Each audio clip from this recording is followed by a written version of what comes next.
Karibu sana katika kipindi kizuri cha Nuru ya Maisha. Leo tutaenda kuangalia tafakari muhimu sana kwenye maisha. Ina kichwa kinachosema usichague mtu wa kukupenda, chagua mtu wa kusafiri naye kwenye maisha. Ni tafakari ambayo itakusaidia wewe ambao tayari ushafanya maamuzi ya kuingia na wale ambao wanatarajia kufanya maamuzi ya kuingia. Ni muhimu sana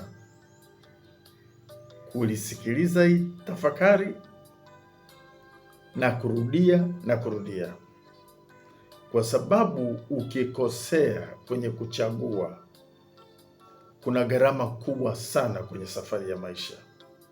Ni mimi Mwalimu Peter na kukaribisha hapa Nuru ya Maisha.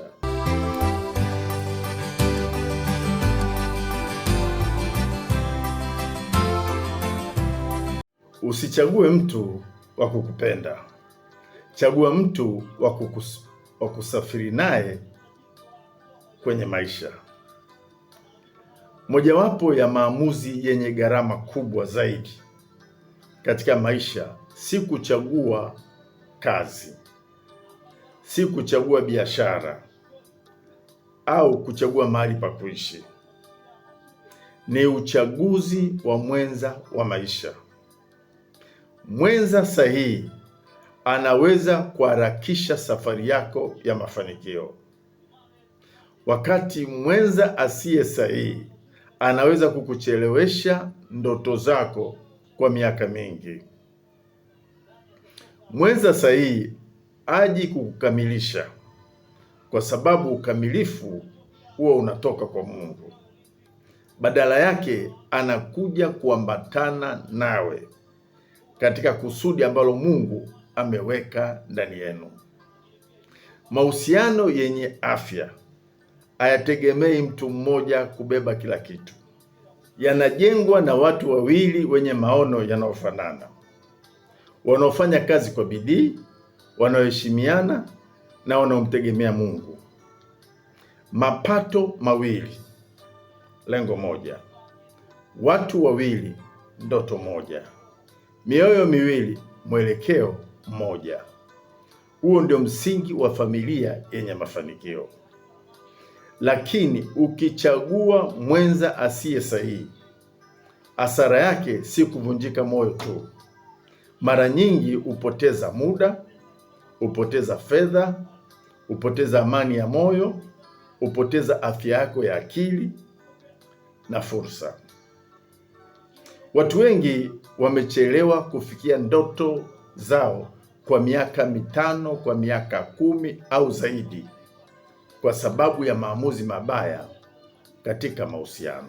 Mungu akukusudia utumie maisha yako yote ukimvuta mtu ambaye hataki kukua.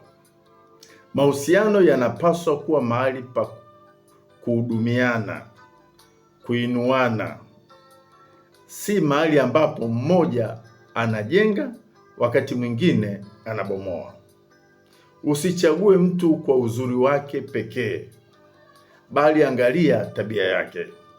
Usichague kwa maneno matamu pekee, bali angalia mwenendo wake. Usichague kwa hisia za leo, bali kwa uwezo wake wa kusimama nawe katika changamoto za kesho. Na hapo ndipo penye siri ya kumtegemea Mungu katika maisha yako. Ndoa na mahusiano si mashindano ya nani anatoa zaidi, bali ni ushirikiano wa kujenga kusudi moja. Kile kitabu cha Amos 3:3 anasema hivi: je, watu wawili waweza kwenda pamoja wasipopatana?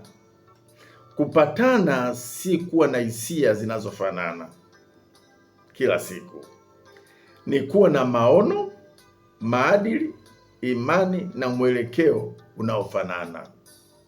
Mithali 24:3-4 anasema hivi: kwa hekima nyumba hujengwa na kwa ufahamu huthibitishwa. Kwa maarifa vyumba vyake hujazwa vitu vyote vya thamani na kupendeza. Nyumba haijengwi kwa mapenzi pekee, hujengwa kwa hekima, ufahamu na maarifa. Kumbuka, usitafute mtu ambaye utatumia maisha yako yote ukimbeba. Tafuta mtu ambaye ninyi wawili mtabebana nyakati za udhaifu na kusukumana kuelekea kwenye kusudi la Mungu. Nitimishe kwa kusema maneno haya: usiolewe au usioe kwa sababu ya upweke. Oa au olewa kwa sababu ya kusudi. Usichague mtu kwa sababu anakuhitaji. Chagua mtu ambaye una uhakika utasafiri naye na kwa pamoja mtalitimiza kusudi la Mungu. Mungu akubariki sana. Mungu akusaidie ili usifanye makosa kwenye maamuzi magumu na ya muhimu kwenye maisha. Nenda kafanikiwe.